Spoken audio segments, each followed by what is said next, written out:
Right, hello, and welcome back to another fine episode of An Unorthodox CEO. I am, as always, Steve Pickering, the CEO of Sussex Beds, and today we are joined by Andrea Randall-Smith of Littlegate Farm. Hello. Hello. Welcome, Andrea. Yes, we are going to be talking all about what it's like working in the charity sector. So we've had no one on from the charity sector, and how that varies and differs from normal business. So we'll have a chat about that, Littlegate's mission and purpose, and how we both manage the life-work balance. Work-life balance. Oh, you've put it the other way around, Victoria. Yeah. Life-work balance. That is weird, actually. Yeah, life-work balance. So we're going to be talking about life-work balance. So before we go any further, everybody, you need to subscribe. Yeah. Yes, you do. Otherwise, you might miss an episode, and you don't want to do that, do you? No, Steve, we don't. There we go.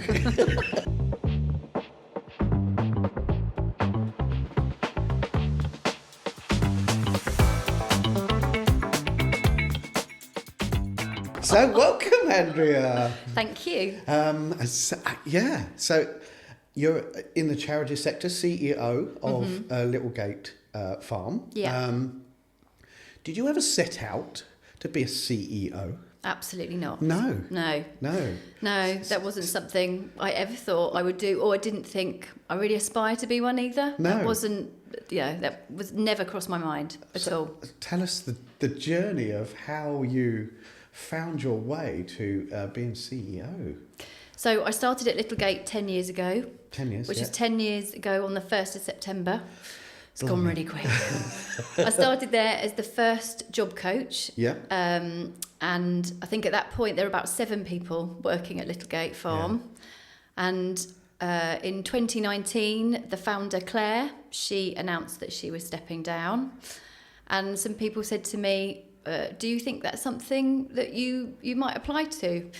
And first of all, I was like, no, that's not what I want to do. So I started as a job coach, and then I became like a lead job coach as we got a bit bigger. Yeah. And then a head of supported employment, so headed up the team of job coaches, which I loved that. Yeah. Really loved doing that.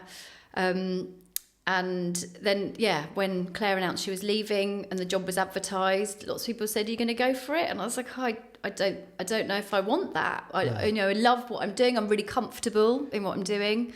I didn't think I needed to be stretched anymore. I was already working full time. Yeah. And then I decided, actually I talked to my husband Ben about it and said, if I go for this job, it's going to be a big job. And I need to know, because we have a busy family. Yeah. And he said, I think you should go for it. So I applied, and I was the one that was successful. Wow. Yeah, and I was really surprised that I got it, actually. I didn't think I did very well in my interview. I cried after because I felt really stressed about it. I was so nervous. Yeah. And then I started January 2020. Oh. Yeah. So I started thinking I've got loads of things to learn. This is a great new job that I'm doing. And in the March, obviously, a pandemic was talked about. Yes. I remember ringing my predecessor, Claire, and I said, I don't remember you saying anything about having to deal with something like this. Yeah. So big. I don't know how I'm going to do it. Yeah. What an introduction to CEO-ship. The pandemic to deal with. Wow, that's incredible. It was mega. Yeah. So what did you do before Littlegate? Where did your career start off? Yeah. So the first kind of, I'd say, a proper job that I had, I was a housing officer, so I worked in social housing. Okay, yeah. So I went and applied for a job there when I was 18. Yeah. I didn't really know what I was doing. I went to college, and I didn't really know what I wanted to do. I did a few really terrible jobs in different places. In Maidstone, and sorry, we were just talking about Maidstone. And then I saw a job advertised where you could do a degree. So the company, I'd left home, and the company paid for you to do a degree. So I thought, actually, that'd be a really good grown-up thing to do. Yeah. I couldn't afford to go to university because I'd left home, And so I did a degree it was a day release, it took 5 years. Yeah. So it was a massive commitment. So worked in social housing, started as a trainee housing officer, ended up as a housing manager. Yeah. And I did that, till I was about 24. And then I met my husband, Ben. Who was running Shout out to Ben Smith, appliance specialist. He had a shop in Tunbridge Wells. And he also wanted to open a lettings agency. Yeah. So because of my previous experience with social housing, I knew all about kind of tenancy law. So I ended up running a lettings agency with Ben in Tunbridge Wells, and it's still there. It's called Randall Property Agents. Somebody bought it from us. Amazing. So we did that for a little while, and we hated working with each other. That wasn't, so for us... We weren't married then, but we worked together, and that wasn't quite right. He'll agree. Yes, yeah. He was terrible at the admin. It was awful, but he was really great with customers. Yes. But we did that for a while, and then we both agreed we didn't really like working with each other. We were much better working separately. Yeah. Then we had children and got married. So I was a stay-at-home mum for a while. So we've got 3 children. Henry, Reuben and Amelie. And so Ben continued to run his own appliance business, which is really busy. Yeah. And so to bring a bit of extra income, we had loads of foreign students. So for other people that live in Hastings, it's a massive income for our town. Yeah. We used to have loads of students. So our children grew up having lots of different people from all over the world stay with us, which is great. Sometimes for a year and sometimes really short term. So that was really good. I did a TEFL qualification. So for a while I did some teaching English as a foreign language to students as well. So I did that too. For a bit, I also worked for Ben in his shop when he wasn't in there. Yes. So that's okay. Yeah. That worked all right. Yeah, nice. Yeah. So he's out and I was in the shop. So I worked in different shops with him and that was fine then. I worked, and for a little while I said, actually, I'd quite like to go and work somewhere else. So I worked at Rother District Council in customer services for a bit. Yeah. And that was really interesting. And most of us were part-time mums. So that was really great. I loved working there. And that was about 17 years ago. And then I didn't really know what I was going to do. The children, the youngest one was about 3, and I thought I really want to do something different. Yeah. So I've got a sister who's got a learning disability called Donna, who's a brilliant young woman. She lives up the road from here, actually, in a care home. And Littlegate had an open evening. Someone had told me about it, that somebody was going to start a charity. And they were opening it on a farm, which is out in Beckley near to Rye, and they were going to be supporting people with learning disabilities and autism. Yeah. And that's all I knew about it. And they said, I think you should go to the open evening and take Donna to go and listen to what it's about. I didn't really know what it was about. No. I remember driving out there thinking, where is this place? Because you've both been there. It's really in the middle of nowhere in Beckley. Yeah, we were just talking about tractors, meeting tractors. And absolutely. It is a small lane that you don't want to reverse. It's a really tiny back. lane. You can't really get 2 vehicles on it at the same time. I remember going out there and hearing Claire talk about her vision. So she'd gone to her mother-in-law's, it was a disused farm, and she wanted to start a small project there supporting people with learning disabilities and autism, because her and her husband had Evie, who has a learning disability, and they could see that for Evie growing up, she was 8 at the time when they opened Littlegate, that there wasn't much opportunity for supporting people with learning disabilities and autism in the community. She wanted to give something really purposeful. Yeah. So she was inspired to do that. And I heard her speak at this open evening in the kitchen, in the log cabin at Littlegate, and I won't forget it because I felt really tearful and a bit kind of, wow, this woman is amazing. She's starting something really incredible. And I went there to listen for my sister. And I thought, this is really interesting. What is this that it's going to turn out to be? So my sister attended Littlegate, as it was classed kind of as a day service at the time, but really purposeful learning skills on a farm. Yeah. So with animals, at the time they grew vegetables. And they were just looking at different skills that they could teach people. So my sister went there for a while, so I kind of got to have a little bit of a look round while she was there. And then once it had been open for about a year, they decided they were going to start placing people into work, and they advertised for a job coach on Facebook. Yeah. And I remember Ben contacted me because he'd seen the advert, and he was like, have you looked at that advert? And I said, oh, no. And I don't, what is a job coach? And he was like, well, I don't know, but it looks really interesting. And he said, I think you could do it. So I applied and got the job as one of the first job coaches, and worked with we had a work placement manager. Yeah. So it was just him and me going out looking for jobs and supporting people into paid jobs. And so it's grown from there. You know, we've got that work training centre at the farm that's now, it was open 2 days a week when I started. Now it's 5 days a week. And we have 60 people come across 5 days, and they're learning work skills and getting themselves ready for going into the world of employment. Amazing. Yeah. Is there anything anywhere else like this? Or is it quite unique, or is it a... So there are more places kind of across the country that are like Littlegate, but I think we didn't know so many other people doing it at the time. Claire had looked at other models. So it's called like a care farm model originally, but there's the trustees that are on board, there's real purpose in, like, people won't stay at the farm forever. No. We said they're normally going to be there for about 3 years, and then we will go out and find them a paid job. And the idea is that once they're independent in their job, that they will graduate from the farm. So we've got very clear pathways now, which it took us probably about 5 years to kind of get that quite right about those clear pathways, and that we couldn't keep people forever. No. So we want to be able to open up opportunities for other people to come through. Yeah. So there are some other organisations that are similar, but we have lots of people regularly contact us saying, can you talk to us about your model? How did you get started? Where did you get funding from? How do you approach employers? What works really well? What's really difficult? So we're with quite a few forums where we kind of share our learning. And I had never heard of the world of supported employment, even though my sister's got learning disabilities. It's not something I'd heard about. And I just remember when I went to work at Littlegate, when I started there, and it was much smaller then, it really felt like a real family. And I think that's a really important, I hear that about here. When you go and work somewhere and it's like a family, that's different, isn't it? And I've worked in quite a few different places, and it hasn't quite felt like family. No.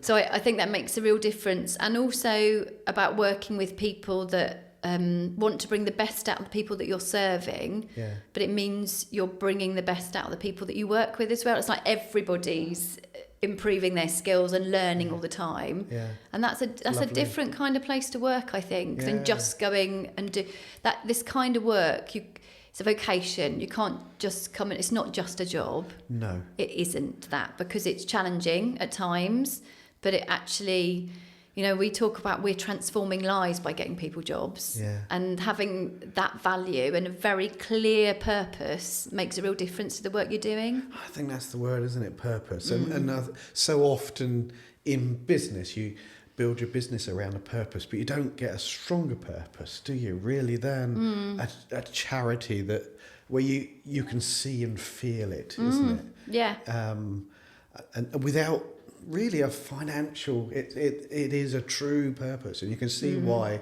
it bonds so strongly, don't you? Yeah. It means a lot to people. When we support somebody and watch them go on a journey, so some people we would have served that have come to us, they might have not been able to speak even, and then when they graduate, they are fully confident talking about their journey.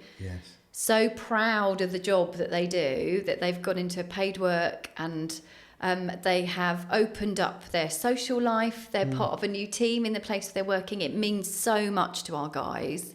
I remember I had the first lady I job coached. She was called Holly, and she worked in a care home. And before she got her job, she was part of the Special Olympics and had got a gold medal in judo. So she was really amazing, young woman. And she was working as a lunchtime assistant in a care home, and then she got promoted to be a carer. So she just wanted to look after people. I remember her saying one day, she said, do you know what, Andrea, I love my job so much. This job means more to me than my gold medal. Oh my goodness. I remember like thinking, oh my goodness, I just hadn't, you know, it wasn't until she said it to me, I was like, this is transformational what we're doing. Yeah, it really is. Yeah. And if you weren't there, where would these people be? So there are other really good services in our area in East Sussex, and there are other places now that are doing supported employment as well. So there are some other organisations doing it too. But for those that we're serving, if we weren't here, I think that they would possibly not be working. No. And they would be going to services, learning skills, but actually not being able to do anything with them. No. And I think that volunteering has a really important place for people. I think, you know, there's incredible volunteering opportunities, but actually the difference that it brings when you're paid to do something and the difference of how you're seen when you have a job to doing, you know, there's a huge difference to people. So it's scientifically proven that you live longer when you have a purpose, when you're working, and that you have an income. So, you know, they're also being part of society. So we've got a young man who is an apprentice, and I remember he started with us, and he couldn't read or write very well. And we have an apprenticeship programme that we run out of Hastings now. And so he was an apprentice in a care home, and he worked in care, and you could just see him blossom. He has a slight speech impediment, so he wasn't very confident before. And while he was doing his apprenticeship, you could just see this young man become just someone really incredible, very proud of the work he did. So he worked in care homes and got his care apprenticeship, which is really difficult. And we supported him all the way through that with a really understanding training provider and a great employer. But he'd never travelled on his own. So he learnt to travel independently, and he used to only ever get his hair cut at home. Someone would come in, then he started going to the barbers. So it's just how your world opens up. Started going to the pub with the people he was working with. He would go and visit his friends in Eastbourne that he would only game, wouldn't talk to them, wouldn't normally see them in person. And now he's got a job at Martha Trust. They've got a house just up the road from the Conquest Hospital where he works full time. He's a carer for people with complex disabilities, and he cares for them full time. And he is just such a brilliant employee. He's never off sick. But how his life has changed because of the work that and the support he's had from staff at Littlegate, and then the support from his colleagues. You know, I think he started out, people told him he probably wouldn't have a paid job when he was older. And this is what a lot of our people may have, those kind of conversations happening with their parents and carers when they're younger. They might be told they won't be able to hold down a job. But he's, you know, a testament to actually these things that can really change about what's happening for them. And he went to college and did a health and social care qualification, a level 1, but they told him he wouldn't be able to go any further. So he had to leave college because they didn't think he'd be able to complete the qualification. And then his sister came and introduced him to us, and he did an apprenticeship with us, and now he's got a full-time paid job. So, you know, it's about us opening up those pathways for people. I don't know what he would be doing now, whether he might be staying at home gaming and not doing anything at all, you know, so... It's transformational, isn't it? Yeah, it is transformational. So how do young people find you, and where does that come? Is it at the end of schooling and they reach out to you? How does that start? So there's different ways of how people have found us. Initially, it was simply referrals from adult social care. So people will be working with social workers and they'd come and find us because it was for 19 plus at the farm. Then we opened up our apprenticeship project, and that was through Children's Services at East Sussex County Council. And what's happened is, as we've kind of, throughout time, people have got to know us. We've been going out telling our story to lots of people. We've got our website, and I think it's lots of word of mouth now. Lots of people have recommended us or have referred in. And now we've got a college that we opened in September 2024. That's referrals again from East Sussex County Council, but also we do lots of advertising now about who we are. We get lots of employers doing lots of, we work really closely with employers obviously to place people in paid jobs. And they might tell somebody about us. Really great organisations or businesses like Sussex Beds might hold a ball. Yes, we and did. raise money for us, Yeah. which is really incredible. And Yeah. we're really grateful for that. And it's just all of that exposure that we need. So I've got a really great, amazing staff team. They are just wonderful. And we've got people doing really good social media. So it's being on LinkedIn. It's having real exposure and just making sure we're sitting around the right tables talking about the work we're doing. So it's not just about talking about it with other charities, it's making sure we're networking with businesses, because without our employers, who are fantastic, we could not do what we're doing. No. So we need to have that end goal for people about paid jobs, because there's, this is about journeys, and it's not about us being there forever with someone, but it's about them kind of growing up without us almost. That's what we need to happen. So it's for people to know who and where we are, especially because where we started is out on a farm which is right out the way in a rural place in Beckley, and we've got to make sure we've got exposure in lots of the towns we cover. We're covering Hastings, Rother, and a bit of Eastbourne as well. We work with employers in Eastbourne, so we've just got to make sure that people know what we're doing. Yeah. That's incredible. Yeah. That's amazing. I thought of a question actually. What's your biggest challenges? So I'd say in particular the last couple of years, funding's Really? been really difficult for us. So if you looked at kind of a pie chart of how Littlegate is funded, it comes from lots of different places. So we're really fortunate to have adult social care funding to fund people to come to us. Where we're a college now, we've got education funding, so from the Department of Education. We get we use DWP funding for when we're doing in-work support with people, which is tricky at times. Being really, polite about that. And we also, so we've got a fundraising team who apply for grants from different trusts and foundations. Yeah. And they have to work so hard. So it used to be 1 in 5 applications you get a yes. Yes. And from about 2 years ago, it's 1 in 20. Blimey. So it's so different now. Charities are having a really difficult time with funding. What do you think why is that? There just seems to be less money. There's less money to go into statutory services. The borough councils and local authorities are having to cut services, what they do, because of what the financial landscape looks like. Yes. I'd say, where we get funding from the DWP, we use something called Access to Work. It's been talked about quite a lot on the radio recently, and a lot of it on LinkedIn. Yeah. They are looking after public money, so the people who are allocating that money, they have to be really good gatekeepers, and I understand that.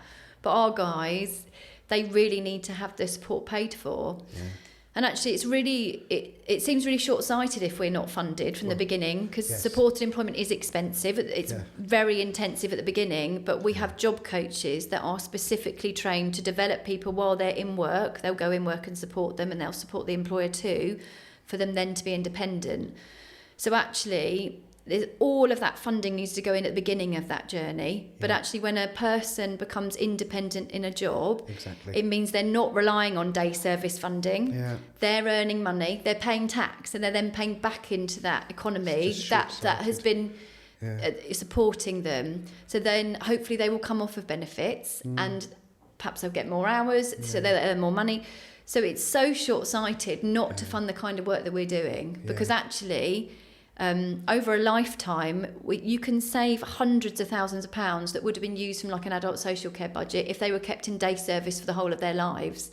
So it makes sense to fund what we're delivering, especially as we move people through. We're not keeping them forever, So, So that's your biggest challenge is funding. Is funding, and also... Does it give you sleepless nights? Sometimes it does. Yeah, we've had periods of time where it's been really tricky. Financially, we are in a good position at the moment, but we've had some really tight times and had to make some difficult decisions about kind of what projects we're running or how it's being run. I'd love to pay all of my staff more than we pay them. It's not easy on charity wages. No. It really isn't. I think we have to be quite honest about that. And even to the point in the past, I know where some of our work trainees have actually earned more than the staff that are supporting them. So that's really tricky. So yeah, our staff come with such passion and they work so hard, and I'd love to pay them all more, and that does give me sleepless nights at times, to be really honest about it. It's difficult, at times. No. Yeah. I mean, yeah. It is tough, isn't it? And it is so short-sighted of getting these people into work is so important, isn't it? How many people do you think have come through your charity over the years? How many people do you think in total you've... So since we've started, we've got about 170 different paid jobs we've supported people through. We've had more people than that come through our programme. So some of them might come through the programme and they've decided actually they don't want to have a paid job, and that's fine. It's all about that journey and actually them coming to a point with what's right for them. Or another service might be more appropriate. They might give them different kind of support. So I'd say we've served at least 250 people that have come through that service. But it might mean that people come back to us later on. So that, and that also includes we have been running children's projects as well. So that number is included in that. We've paused 2 of our children's projects for a little while, because we do quite a lot. And we just wanted to strategically look at what we were delivering and are we delivering the right things. So it's some of those decisions that have been really difficult, but I'm really fortunate that I've got all the staff team are incredible, but I've also got a really fantastic senior leadership team, which makes a really big difference. And I don't have as many sleepless nights because they're amazing, and we talk about those challenges and we work through those together. So that makes a really big difference for me. And the other part that really helps, we might joke about my husband, who's very funny, but he's an amazing support, and I couldn't do this job without him taking up the slack at home, and looking after our children as well as he does, sharing that with me. So that makes a big difference. I totally, family and business, the understanding is so important when you have to do, we were doing a podcast till 7:00 this week, and the understanding of why and behind you, it is so important that you do have that backup. I think, it's not just you on your own, you need that backup from home too. You do. No, totally get that. And Ben, actually, we haven't sort of mentioned, but Ben is, I do, hi Ben, I've done a few shows with Ben. He's a great guy. He's a good man. We need to get him on the podcast. Yeah. Ben, are you up for that? He hasn't answered. I'm sure he would. So what do you think is the biggest challenge from you were working within the organisation and then suddenly you're CEO? Yeah. That job change, that felt it felt huge. I mean, Ben and I always go, the big job you took on. We talk about that at home. It did that step up.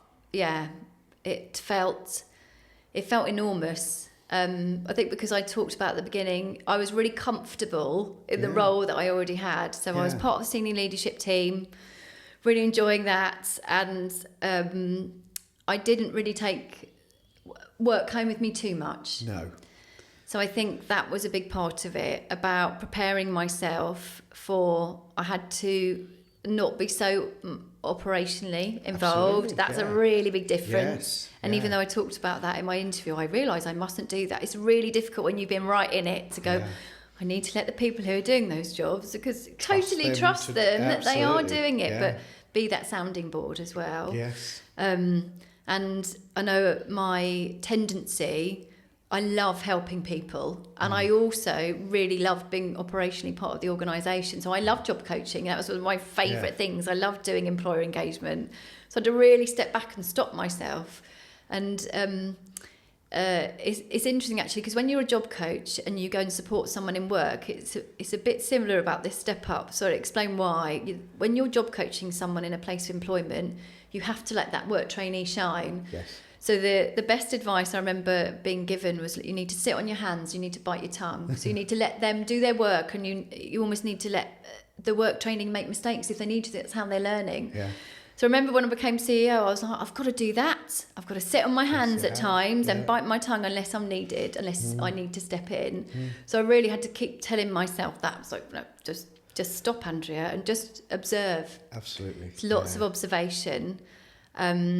And really pausing before I make a comment, really thinking about it, because someone else was doing the job that I used to do, and I've got to just let them do it in their way. Yes, but also supporting and also strategically looking at what's going on. So it's an interesting role, isn't it? Because you're wanting to help and you want to jump back in, but you just it's not right to do it. Yeah. And really, it's so dangerous, isn't it, to be the superhero? Oh God, it is. Yeah. I'll rescue the day, but actually, it doesn't help. No, it doesn't help, and it's not good because I'm so fortunate that Claire believed in me and developed me. Yeah. And I want to be able to do that for other people. I want them to feel like they want to be developed and have that autonomy over decisions. Yes. But and because of that, I can see that, and I've got amazing people working at Littlegate, that I can see there's a really strong different teams, because there's autonomy there for people to make decisions. But when there's a crisis or something has to be done, we have to step in. And you have to step in. And then you have to step in. Yeah, that's right. But it's finding that really good balance. Yeah. And really thinking about that. It is, yeah. Yeah, but it can be quite lonely at times, can't it? Absolutely. Yeah, yes. there's a loneliness about it. Yes. Because So where do you, that loneliness, where do you offload your fears, worries, and what do you use to, in that lonely place? Poor Ben has a bit of that. Yes. I think there's sometimes I've come home and he's gone, I don't want to talk about Littlegate today. But not horribly. But he is really good. But also he works in business, so sometimes I think, no, you're not quite understanding what I'm trying to tell you. But we've got that. That's interesting. I walk my dogs a lot on the beach, which I bumped into you a few times. Yes. We walked on the beach. Yes. And that's, for me, I like to get up before anyone else gets up in the morning and have my coffee, and I like to just be before I see anybody else. That really, if I don't get that walk in, I don't have a good start to the day. So I've also joined Vistage. Yes. And that was on your recommendation, actually. I asked you if it was a good idea. Should I do that? Yeah. And you totally 100% you should do it. And was it? Yeah, really great. Really great, yeah. So talk to Paul. Yeah. So I have that one-to-one coaching with him. Yes. I've joined, at times I've been with other groups. So before Vistage, so I was part of another group with just charity CEOs, and that was massively helpful. But I love Vistage, actually, because having that business element to it, I really like that. That's really, I felt like my game's been upped even more, actually. Yes. It's a different level of something. Not that I don't get that from charity CEOs, but having that mix has been really useful. Yeah, probably coming from more commercial, isn't it? Yeah. And being maybe slightly more, and this is something I need as well, and it's what I gain from it, just slightly more direct and it's quite challenging, and I quite like the we're all challenge nice. with it. And sometimes you've got to be a little bit more, come on, pull the sleeves up, let's direct. Absolutely. And I think that I've been involved in Vistage, and quite a few different charities have been involved, and I think all of them have gained from that, where they feel as though I guess it's not about finance and money, and it's coming from a caring space. But actually, in the harsh reality of day, you've got to get funds, and you've got to be maybe slightly more direct, slightly more aggressive. To get that. And absolutely, I've definitely had that when I've talked to Paul at times. We've talked about, we were looking at our pricing, and I think we definitely went from kind of being very grateful to be paid to deliver a service. And Paul made a really good point. He's like, you're a business. You've got to bring this money. You've got to pay these people. And I was like, oh yeah, you're right. I need to be sitting differently and negotiating more than thank you very much for giving us some money. And don't feel guilty about it. No, absolutely. Because you're doing a great thing. Absolutely. So that's been really good for kind of elevating that.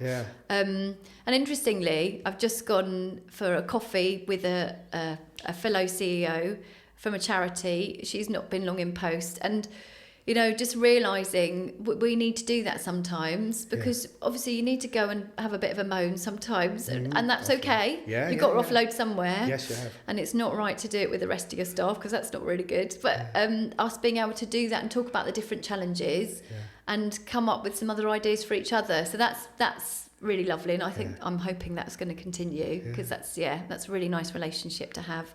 And then I've got my oldest school friend who I see, and you know, you can just say anything to those kind of old school, and so I think it's finding that support in those different places of your life to be able to talk about those different things.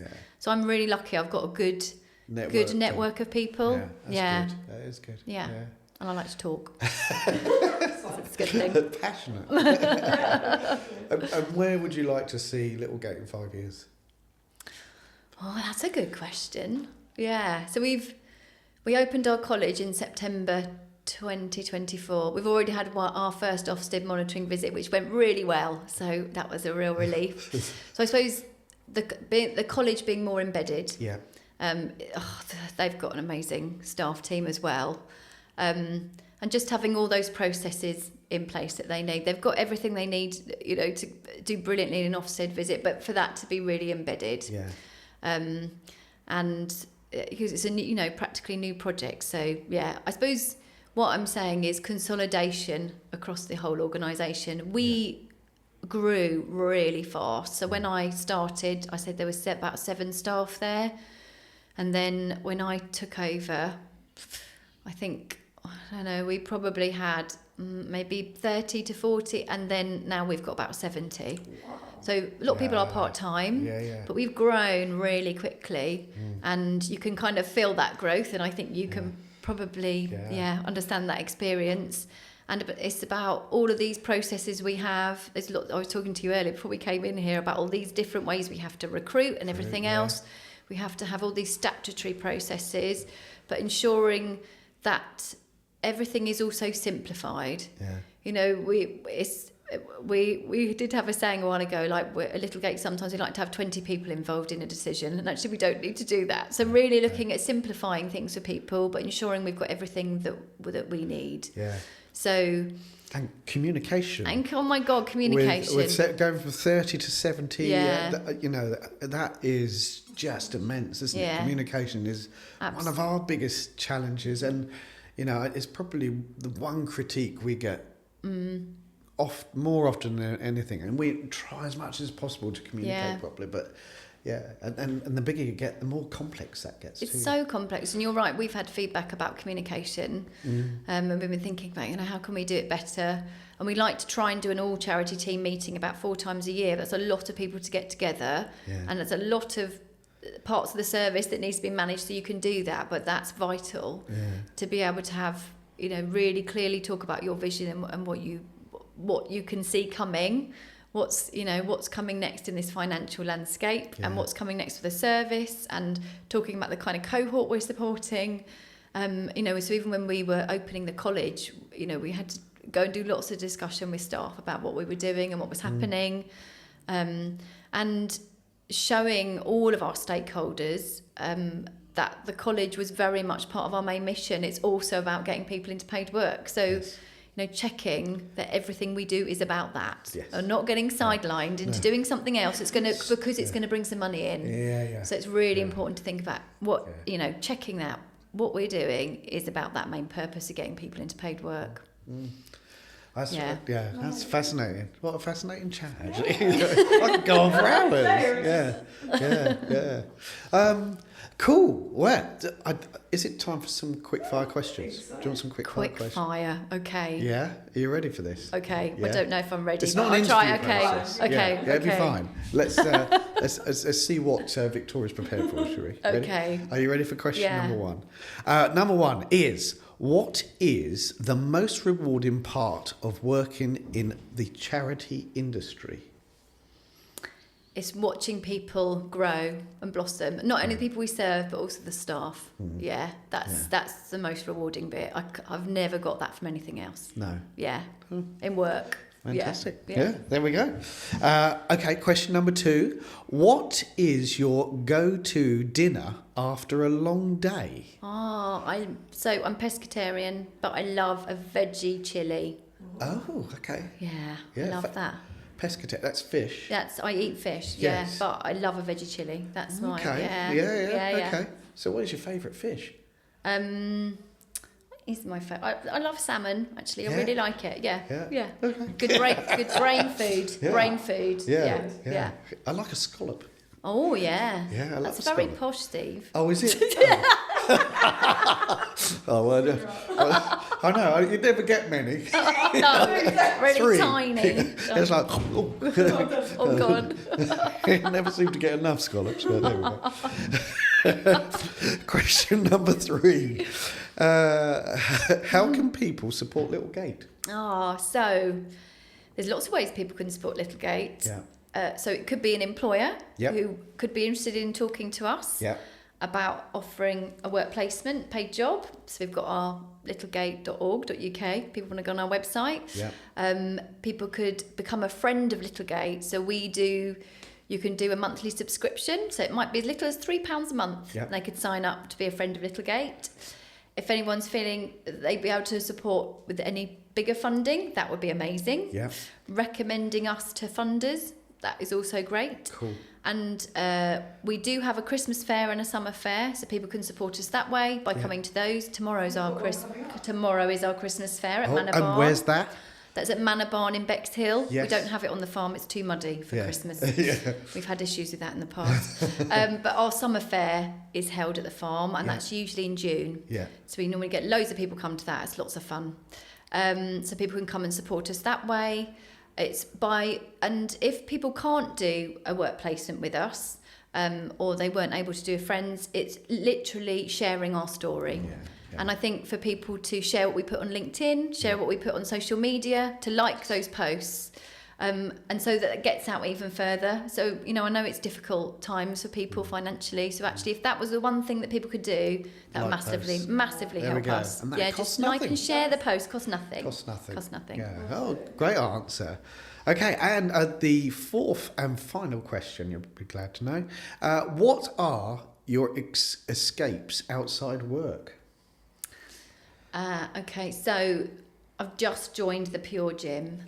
Yeah, because it's cheap and it's also good. So I used to do lots of exercise years ago, and I haven't done enough. So I've just joined that, and actually that's already making a bit of a difference. Just having that different headspace.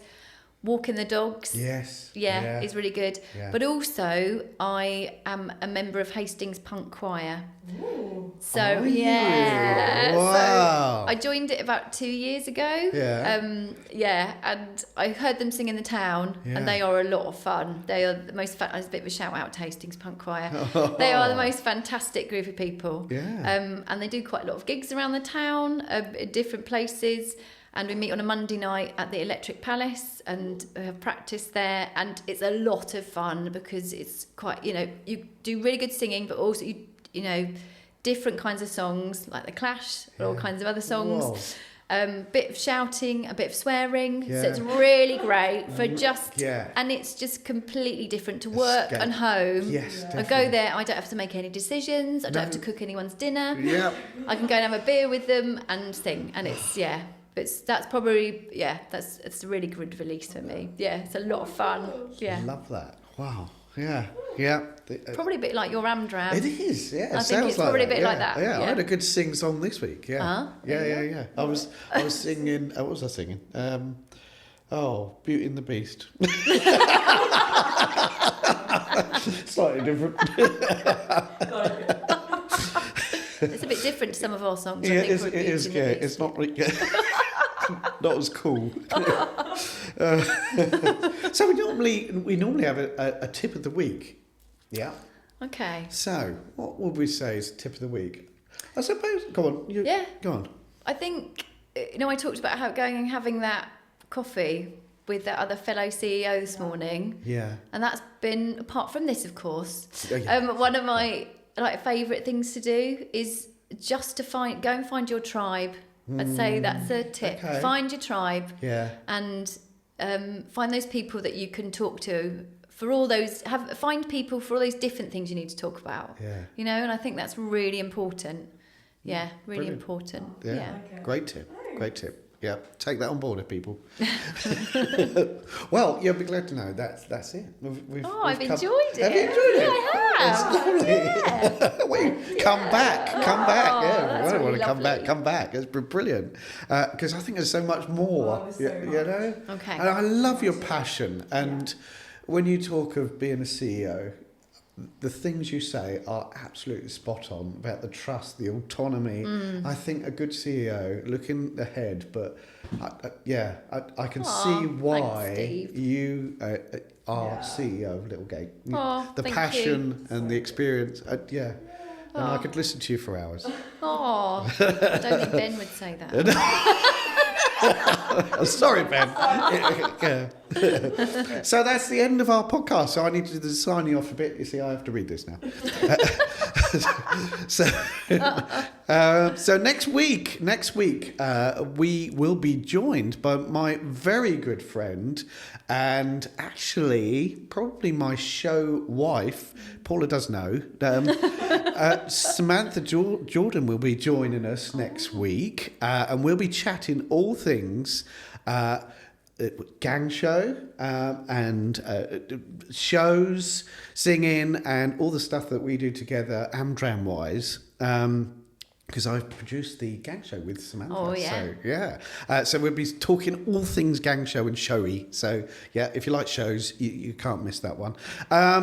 New episodes, as always, drop every single Wednesday. So don't forget to tune in, watch, whatever your preference. And if you want more unfiltered business talk, you can find me on Instagram, YouTube, and LinkedIn at An Unorthodox CEO.